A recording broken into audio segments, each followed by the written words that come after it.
Hi, I'm Oliver Calmado, Principal of the International Macrobiotics School. I've been on a long journey since I got into macrobiotics and other forms of complementary medicine and alternative ways of looking at life. In 1980, at the age of 24, I spent 10 years studying macrobiotics and oriental medicine very intensively. Absolutely loved it, love yin yang, 5 elements.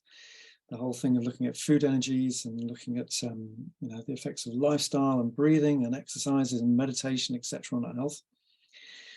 And then 10 years in, unfortunately, my marriage came to an end. We had 2 small children, ended up living in different places, a lot of heartbreak, got very depressed. Really went through a lot emotionally, and then started really looking at the emotional side of healing, and did courses in emotional counselling, psychotherapy, rebirthing, lots of men's groups, healing groups, reevaluation, co-counselling, past life healing, a whole bunch of things, mostly for myself to start off with, just whatever seemed to help me at the time to lift me out of depression briefly before I plunged back in, and then looked for the next thing to lift me out, until gradually I bumped along and gradually started feeling better over a number of years, and gradually started climbing my way out of that depression. And I've been continuing to work on myself emotionally ever since, and also to study emotional skills, emotional counselling skills.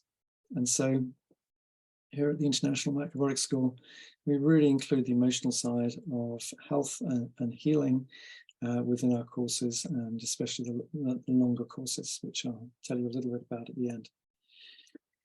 And this actually makes complete sense. The Oriental medical model way of looking at things is that we're whole. We have different parts. We have a physical body, we have an energy body, the meridians, the chakras, etc., which help the physical body and the rest of us to function. We have emotions, we have thoughts, and we also have a spiritual side of us as well. And these are all very much connected. In the West, what has mostly happened is that these have got separated out. Well, the religious people deal with the spirit, the scientists deal with and the doctors deal with the physical body, and then in the middle there's the kind of emotional, psychological side, who are dealt with by different people. In some ways this is bizarre, because all 3 are very connected, of course. And so the Oriental macrobiotic approach is to study all these different levels of our being and see how they're all very much interconnected. So in the present kind of what's happening present in modern society, and we're seeing much increased rates of depression, anxiety, worry, and other forms of emotional problems, and also mental illness among young people, which I think is really worrying, among children, teenagers, which I think is very concerning, but also very much among adults as well. And it's a bit of a mystery as to why this is happening. The social media being everywhere and so on, there's changes going on that could be contributing. But I'm pretty certain from my observations that food is also playing a big part in the creation of more emotional and mental troubles. And this is what I want to talk about here.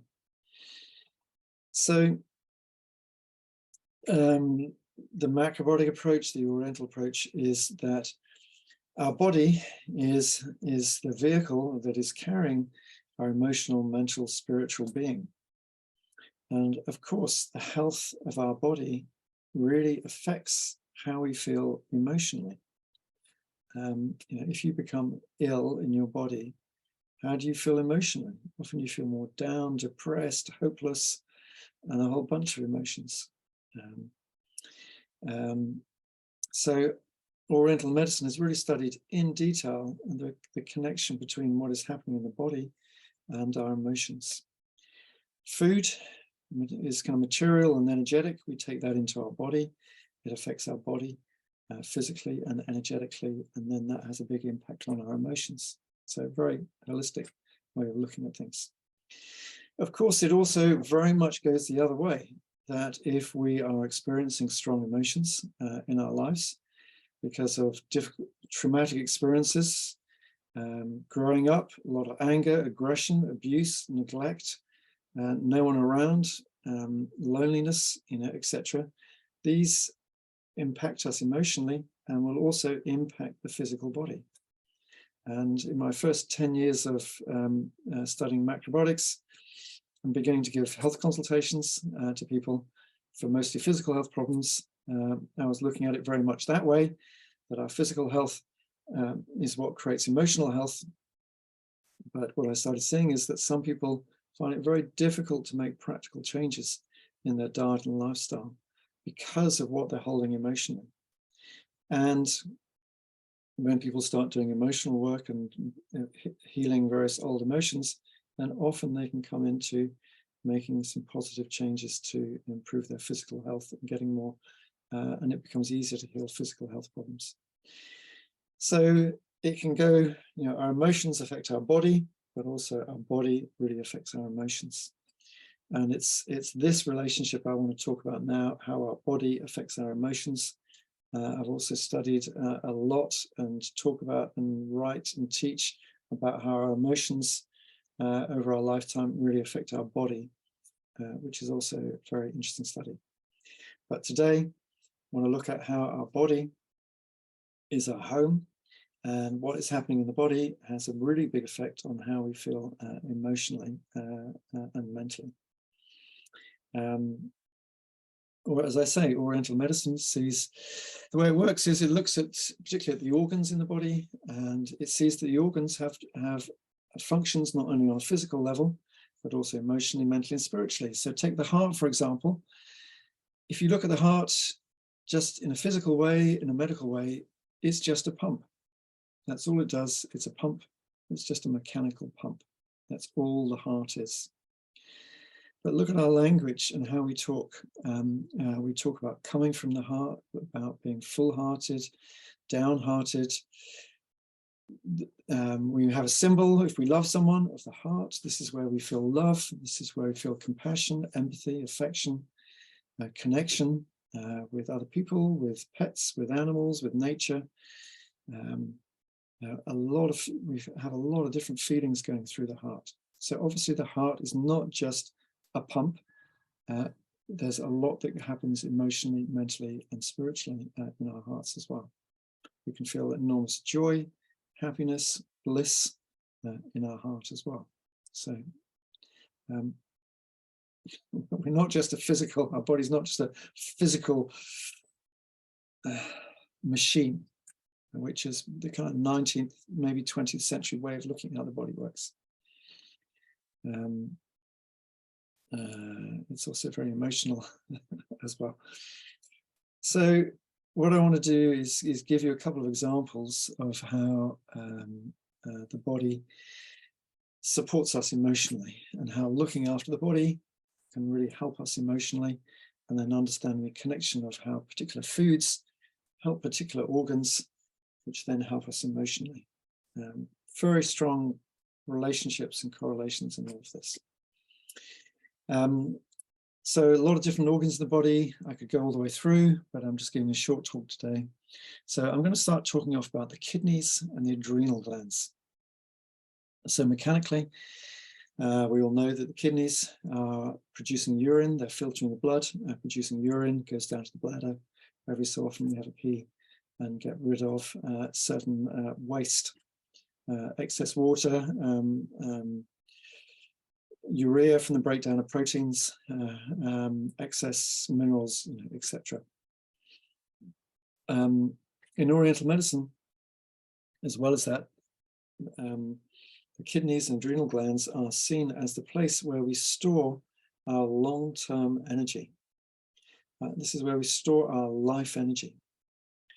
And if we have a good amount of energy in our kidneys, adrenal glands, lower back, if this area is warm and full, then we have a lot of life energy, and that creates, we have a strong will and motivation and wanting to go forwards, wanting to explore life, wanting to make changes, wanting things to develop.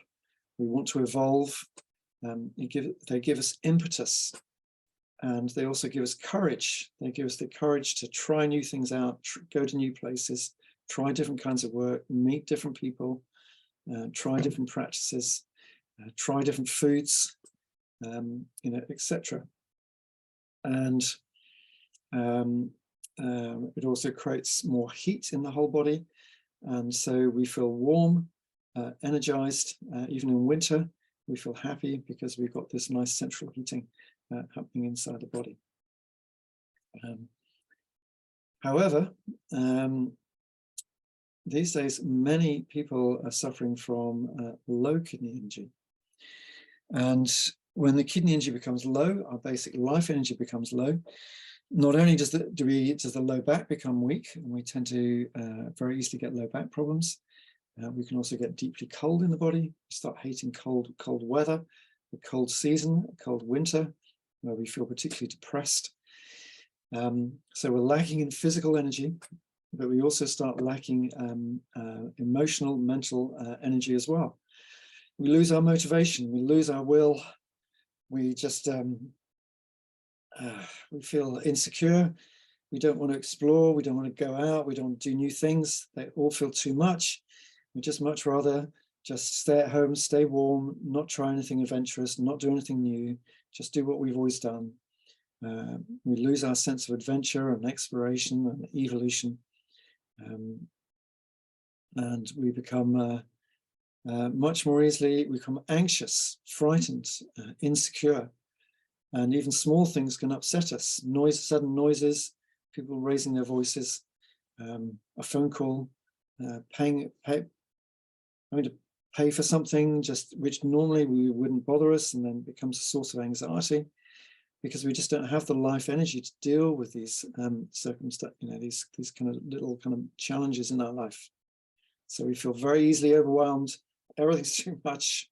We may really become depressed and feel very fatigued. Really unpleasant place to be.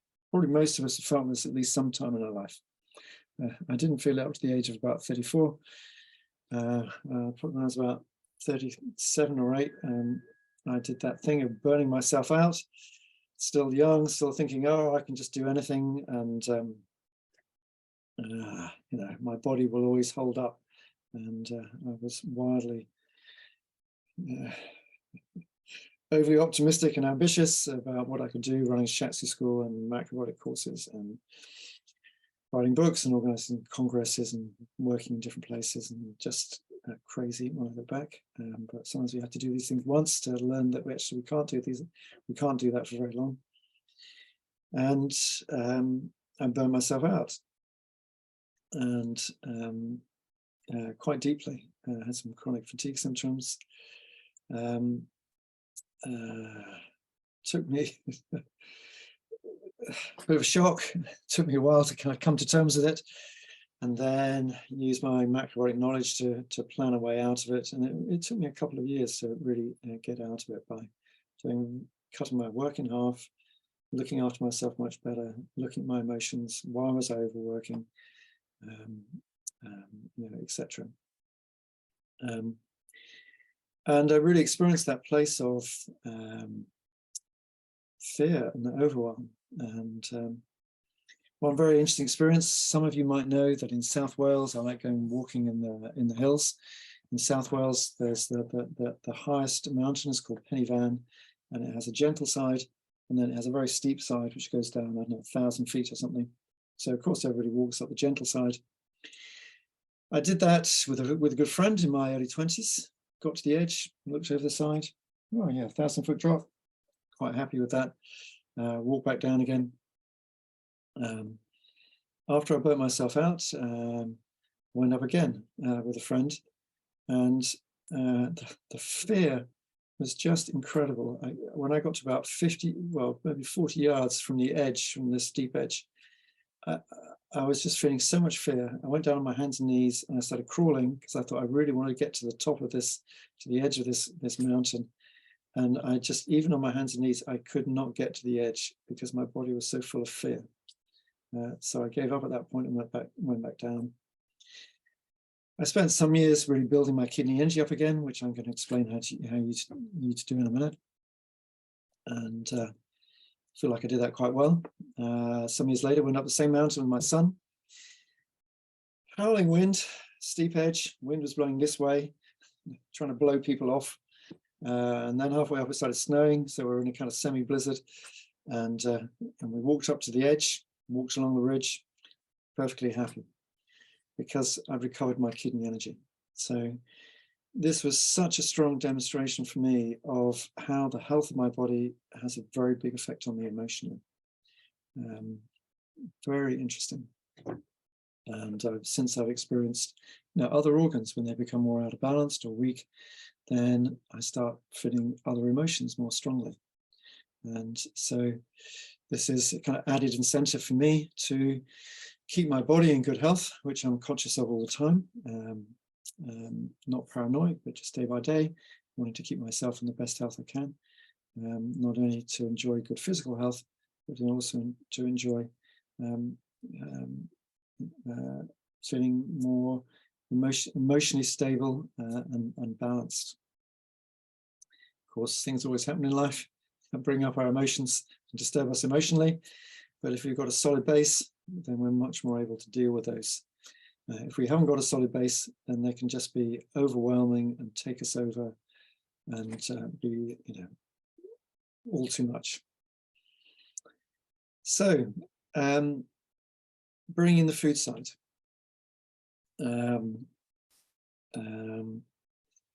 Okay, I burnt myself out really from stupidity and a lack of understanding of life and a lack of understanding of balance and greatly overworking and not nourishing myself enough. So that's one way we can throw the body out of balance. Another way is with food.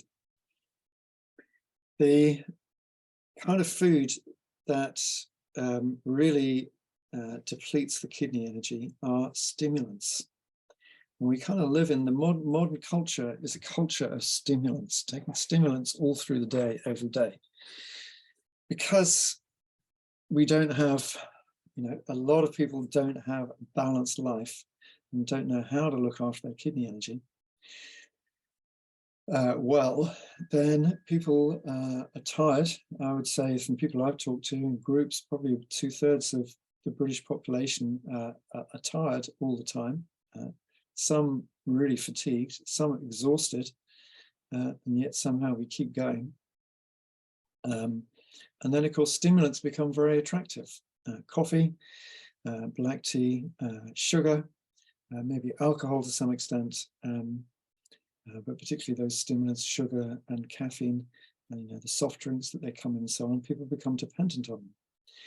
I find it very interesting when people want to heal their kidney energy and they come to see me because they have kidney-related problems, lots of anxiety, fear, maybe physical problems, that I advise them to stop stimulants. Some people do it gradually, some people do it suddenly. If people do it suddenly, generally for a week or two, they feel absolutely exhausted, which is actually their true state of health. But having the coffee and the black tea and sugar and so on keeps pumping the body up. Also a lot of oil. This can be one of the attractions in eating a lot of oily, deep fried crisps, etc. Oil can be quite stimulating to the energy as well.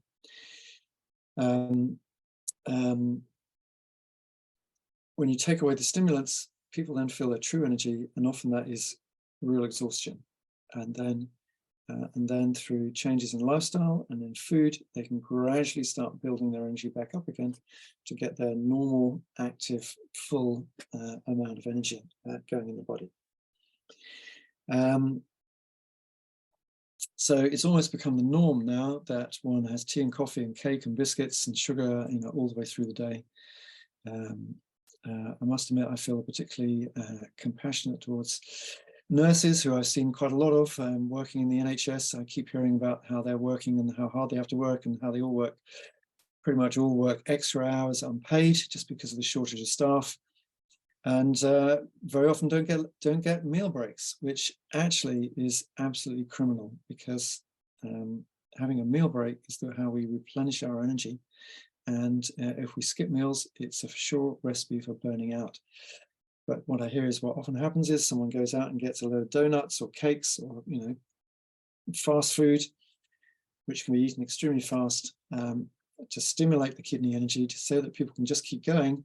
But in the long term, these stimulants exhaust the kidneys. They're not giving free energy. Energy drinks, sugared water with some other stuff thrown in just so they sound good, basically give us quick energy. But where does that energy come from? It's actually not coming so much from the food. It's drawing kidney and adrenal energy up in the body, so we experience this rush of energy, and then when it's over, actually our kidney energy is a little bit weaker, and then of course we want another stimulant, and then we repeat the cycle, and we get caught in that cycle, and then we can't do without the stimulant, because without it we feel half dead. If you feel half dead without a stimulant, then you know that you've really depleted your kidney and adrenal energy. And you're probably running on cortisol. Coffee stimulates cortisol, the stress hormone. You're probably running on stress, which is really not good for the body.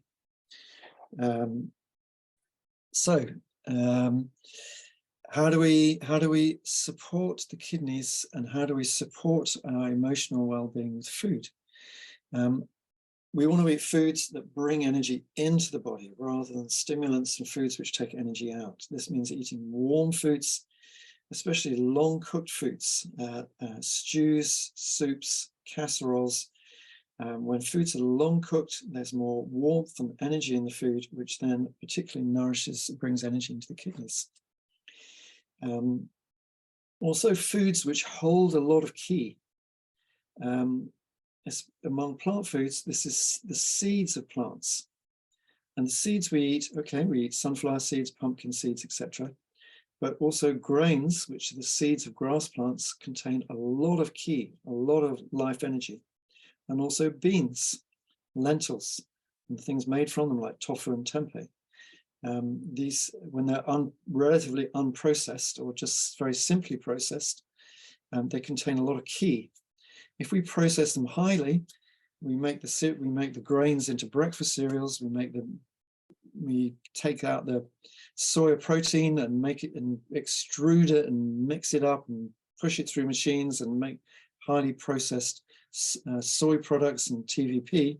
And we lose a lot of the life energy from foods. So we want to eat mostly whole foods, whole grains, whole beans, whole vegetables. Root vegetables contain more energy. And root vegetables we think of in macrobiotics, they've been created by a more downward energy. We eat them and the energy goes down in the body, goes down to the kidneys. If we eat greens, the energy comes up into the lungs and the heart and can help support those organs. But for the kidneys, we want to eat more root vegetables to bring the energy down and bring energy into the kidneys. Also fish, animal food, other animal food, meat, chicken, etc. Also does the same. In macrobiotics, we avoid red meat, chicken. Some people may eat occasionally. I think probably most people don't. Most people in macrobiotics eat some fish and shellfish as the most kind of easily digested and easily assimilated animal food in relatively small amounts. Partly because it contains more life energy, and some people find they find that a bit of that really necessary to bring more energy in the body. Other people find that they can do without the animal food and they eat a vegan macrobiotic diet. So that's fine as well, of course. So if we're in a very anxious, overwhelmed, depleted, running on empty, depressed state, then we really want to look at how to build up our kidney energy. With the foods I mentioned, more sleep, more rest, siestas, taking things out your diary, see if you can avoid high stress, high challenges, just go for an easy life. do more nourishing things to help replenish your kidney energy. So I hope you see this relationship: food, organs, emotions, physical symptoms, all very connected. So I'm going to use one other example, and that's of the liver. So in Western medicine, the liver is the organ that is breaking down the food. Blood actually takes the food directly from the gut to the liver, and the liver then processes the carbohydrates, the proteins, the fats and the oils and the minerals, vitamins, etc. And it sends some around the body for the body to use. It puts some into storage. So it's kind of regulating what happens to all of our nutrients. The Oriental way of looking at it is that the liver is also distributing our life energy out around the body. The kidneys store it, the liver sends it out, so that it comes into the muscles, so we can move our bodies. We want to move, we enjoy moving our bodies, and it also produces emotional energy. So we feel our emotions in our body and we express our emotions. Mostly emotions want to be expressed. I'm angry, I'm upset, I'm feeling sorry for myself, I'm feeling grief, I'm feeling sadness, I'm feeling joy, I'm feeling happiness. Emotions want to be expressed, they want to come out. And also mentally in our creativity, creating pots, creating words, singing, dance, whatever it is. Our creativity is also coming from our liver, energy moving outwards. So the basic idea in Oriental medicine is that this energy really needs to be flowing well. When it's flowing well, we feel physically energetic, we enjoy moving our body, we want to do exercise, whatever that is, sports, dance, walks, etc. Stretching, yoga. We're more spontaneous, we're more creative, we get excited by new things. We want to create new things, and we have it. And emotionally, it's easy to express our emotions, and our emotions go up and down. Of course, this is the nature of emotions. If you look at kids, especially when I raised my two kids, I was just amazed how they could be feeling really upset one minute, the next minute they're as happy as anything. It's like up, down. And this is what emotions do. Maybe they work a bit slower in us adults, but they're very changeable.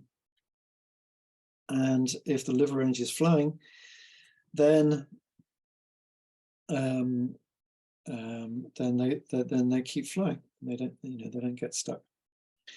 And also, if the liver energy is flowing, we have a good sense of humor. We can have a good laugh. We can have some fun. We can laugh at ourselves as well. We don't take ourselves too seriously, and life is just altogether much more fun when the liver energy is flowing. If it isn't flowing, if it gets stuck, then we start feeling physically stuck, physically stiff. Jaw, neck, shoulders, body, neck becomes stiff. And our emotions get stuck. Yeah, I'm still angry from what happened 10 years ago. I'm still angry and resentful about what that person did. And I'm going to hang on to it to the day I die. Our emotions get stuck, or they're just so repressed that we can't even feel them. Things happen in our lives, they don't kind of touch us, or we just don't know what we're feeling about them. We don't clearly feel grief or anger or upset or joy. Also, then our thinking becomes stuck. I've eaten this every Friday night for the last 20 years, and I'm going to keep doing that. That tells us that a person's liver is stuck. There's no flexibility in the body, in their thinking. Same thoughts, still making the same arguments as they did 20 years ago. Unfortunately, I think in social situations, we can see a lot of rigidity where a lot of people are in very set arguments.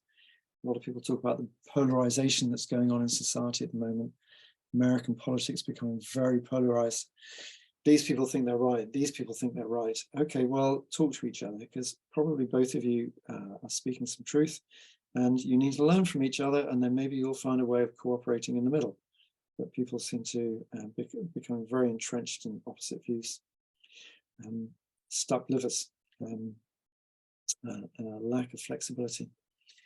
And when the liver energy is not flowing, also we can emotionally we feel a lot of frustration, maybe resentment, anger. A little thing happens, and we just go from 1 to 10 with our anger. Immediately, our anger comes out because we're hanging on to old angers. These are being held in the liver. And also, it feels like our life doesn't flow. We feel stuck. Our life's not flowing.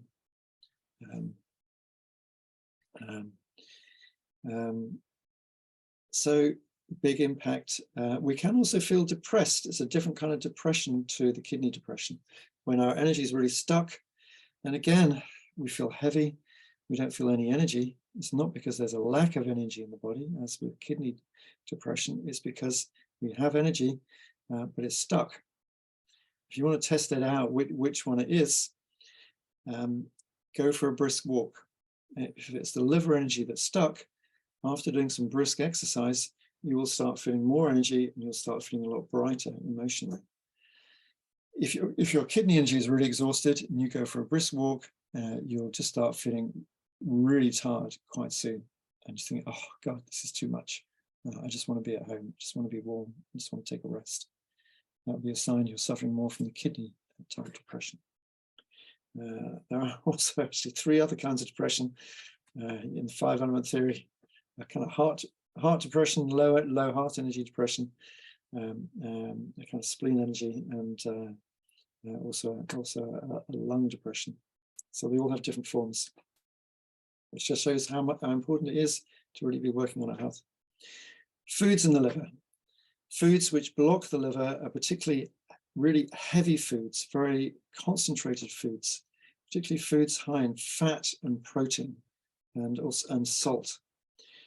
So eating an excess of meat, eggs, cheese, chicken, deep fried foods, overly salty foods, these heavy, rich foods, just heavy going for the liver. And then the liver energy becomes stuck. We start feeling weary, grumpy, irritable, etc., etc. Foods which are helpful for the liver. In some ways, they're the kind of foods which people often associate with cleansing. They tend to be light and opening. So eating a lot of vegetables, eating a lot of greens, just eating a lot of vegetables in itself. So on your main course plate, at least half your plate or more is vegetables, root vegetables, greens, and all kinds of different vegetables. But especially the light opening vegetables, the greens, the leeks, the broccoli, the kale, spring cabbages, all these really opening vegetables. And also the sour taste really stimulates the liver. So using a little lemon juice, vinegars, etc. And also especially good are vegetable pickles. So things like sauerkraut, homemade brine pickles, kimchi, these kind of things particularly stimulate the liver energy. And help open up. Raw foods help open the liver. I think this is why some people enjoy a lot of raw foods, because their liver has become tight and blocked. And when they eat raw foods, it helps open up. So these kind of foods are going to help the liver. They're going to help us to become more flexible, start moving, especially if we're not eating too much of those heavy foods. We're eating grains and beans and root vegetables to fill us up and give us energy. But they aren't so heavy on the liver, and then we're eating a lot of these light foods, so the liver energy can start flowing. And this can help people's energy to lift. It can help lifting that kind of heavy form of depression. It can help reduce our feelings of frustration and anger and irritation and impatience and thinking that everybody else are just fools, and why is everybody else so slow? I can do everything so much faster than everybody else. Everyone else just pisses me off because they're so slow and inefficient, and etc., etc. That kind of attitude. A lot of anger. Sometimes it comes out when people drink alcohol, because there's all that anger held in the liver. and then a bit of alcohol opens the liver, and then the anger comes out, and then some people will become angry, violent, etc. So I hope that's given you, so that's foods to help the liver. So I hope this is giving you some good kind of connections between body, physical illness, emotions, foods. There's a number of other organs which there's not time to go into. If you really enjoy this kind of study, we particularly look at this on 2 courses that we run. One is the 5-day residential Looking After Your Health course, where we're going through the 5 organ pairs, looking at what's happening physically, emotionally, what can go wrong with them, what happens when they become imbalanced, how we can help bring them into balance, how we can heal a lot of physical health problems, and also really help ourselves emotionally. If you're a long way away and you can't make it to our 5-day Looking After Your Health course, the next best course would be the 6 Steps course, which is all online. 6 Steps to Health, 6 Steps to Wellbeing.